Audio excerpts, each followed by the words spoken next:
Hello friends, welcome to all. இன்றைக்கி நம்ம இந்த வீடியோவில் எதை பற்றி பார்க்க போகிறோம் அப்படின்னா, நம்மளோட நார்மலாக நம்மளோட பாடியில் உள்ள ஹீட்டை எல்லாத்தையுமே குறைக்கிற மாதிரியான ஒரு ஃபுட்டு தான் பார்க்க போகிறோம். வாங்க வீடியோக்குள்ளே போகலாம். ஆக்சுவலி நான் டைட்டிலில் ப்ரெக்னெண்ட்டாக இருக்கிறவங்க தான் இதை சாப்பிடணும் அப்படின்ற மாதிரி கொடுத்துருவேன். ஆனால் ப்ரெக்னெண்ட்டாக இருக்கிறவங்களுக்காக தான் இது கிராமத்து பக்கம் நிறைய எங்கள் ஊர் பக்கம் இது தான் ப்ரெக்னெண்ட்டாக இருக்கிறவங்க எல்லாருக்குமே வச்சு இந்த கஞ்சி கொடுப்பாங்க. இது எதனால் அப்படின்னு பார்த்தோம்னா, இது தேங்காய் பால் நார்மலாகவே நம்மளுக்கு தெரியும், நம்ம பாடியோட ஹீட்டை ரொம்பவே ரெடியூஸ் பண்ணும்.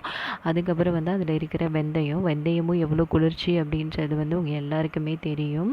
அதுக்கப்புறம் பூண்டு, இது ஏன்னா கொஞ்சம் அந்த வாய்வு, கேஸ் ட்ரபிள் இதெல்லாம் நம்மளுக்கு கலைக்கும். அதுக்காக அந்த பூண்டும் சேர்த்துக்கிறோம். இது மூணையும் வச்சு கஞ்சி செய்ய முடியுமா அப்படின்னா கண்டிப்பாக முடியும். ரொம்ப டேஸ்ட்டாகவும் இருக்கும். இது ப்ரெக்னென்ட் லேடி மட்டும்தான் சாப்பிடணுமா அப்படிலாம் எதுவுமே கிடையாது. நார்மலாக நம்ம சின்ன குழந்தைங்க, 1 வயசு குழந்தைங்கள்லேருந்தே நம்ம கொடுக்கலாம். ஏன்னா நம்ம கஞ்சி தான் அது மசிச்ச மாதிரி தான் இருக்கும். நான் என் பாப்பாவுக்கு இதை 1 வயசுலேருந்தே நான் கொடுக்க ஆரம்பித்தேன். அது அவங்களுக்கு ரொம்ப பிடிக்கும். தேங்காய் பால் கஞ்சி அப்படின்னு நான் சொல்லுவேன். அவங்க ரொம்ப லைக் பண்ணி சாப்பிடுவாங்க. ஜெஷ்விதா, இதை நீங்களும் உங்கள் குழந்தைங்களுக்கு கொடுங்க. நீங்களும் வீக்லி ஒன்ஸ் நம்ம தலைக்கு நீங்கள் எண்ணெய் தேய்ச்சி குளிக்கிற பழக்கம் இருந்துச்சு அப்படின்னா எண்ணெய் தேய்ச்சி குளிச்சுட்டு இந்த தேங்காய் பால் கஞ்சி வச்சு கொடுங்க. ஏன்னா எங்கள் வீட்டில் எனக்கு எங்கள் சின்ன வயசுலேருந்து எங்கள் அம்மா இதை பண்ணுவாங்க. அதை தான் நான் என் பாப்பாவுக்கு பண்ணுறேன். சரி வாங்க, இதுக்கு என்னென்னலாம் தேவை, இந்த கஞ்சியை எப்படிலாம் ரெடி பண்ணலாம் அப்படின்றத பார்க்கலாம். நம்மளுக்கு இதுக்கு என்னென்ன தேவை அப்படின்றத பார்த்துக்கலாம். ஃபஸ்ட்டு கொஞ்சமாக வெந்தயம், அதுக்கப்புறம் பூண்டு. நம்ம வீட்டுக்கு என்ன சாப்பாடு ஆக்குவோமோ அந்த ரைஸே கொஞ்சமாக எடுத்துக்கோங்க. எவ்வளோ கஞ்சி வேணுமோ அதுக்கு தகுந்த மாதிரி நீங்கள் எடுத்துக்கோங்க. நான் இன்றைக்கி 1 டம்ளர் அரிசி தான் எடுத்திருக்கேன். அதுக்கப்புறம் தேங்காய் நான் 1 தேங்காய் எடுத்திருக்கேன். நீங்கள் தேங்காய் பால் நல்லா திக்காக ஊதுனீங்கன்னா இன்னும் டேஸ்ட் அதிகமாக இருக்கும். அதுக்கு தகுந்த மாதிரி நீங்கள் தேங்காய் பால் எடுக்கிறதுக்கு எவ்வளோ தேங்காய் வேணுமோ அந்த தேங்காவை நீங்கள் எடுத்துக்கோங்க.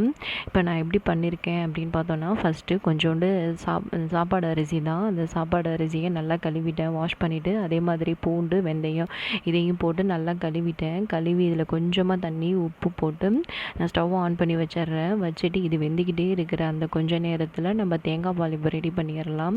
நான் இதில் தேங்காய் பால் ரெடி பண்ணிட்டேன். ரெடி பண்ணி ஃபஸ்ட்டு பால் தனியாக எடுத்து வச்சுருக்கேன். செகண்டாக எடுத்து இன்னொரு பாலையும் நான் தனியாக எடுத்து வச்சுருக்கேன். இப்போ நம்ம என்ன பண்ண போகிறோம் அப்படின்னா, இங்கே பாருங்கள், சாப்பாடு ஓரளவு நான் வச்சுருந்த தண்ணி எல்லாமே கொஞ்சம் வற்றிடுச்சு.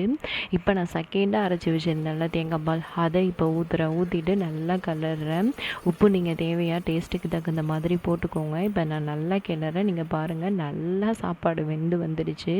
இந்த ஸ்டேஜில் நான் என்ன பண்ணுவேன் அப்படின்னா, நல்லா நம்ம சாப்பிட்றத கஞ்சி ஸ்டேஜுக்கு நல்லா 1 2 உடஞ்சிரும்ல, அந்த மாதிரியான ஸ்டேஜ் வந்துடுச்சு. இப்போ நான் என்ன பண்ண போகிறேன் அப்படின்னா, ஃபஸ்ட்டு நம்ம தேங்காய் பால் எடுத்து வச்சுருக்கோம்ல, திக்கான பால், அந்த பாலை இப்போ நான் இதில் ஆட் பண்ணுறேன்.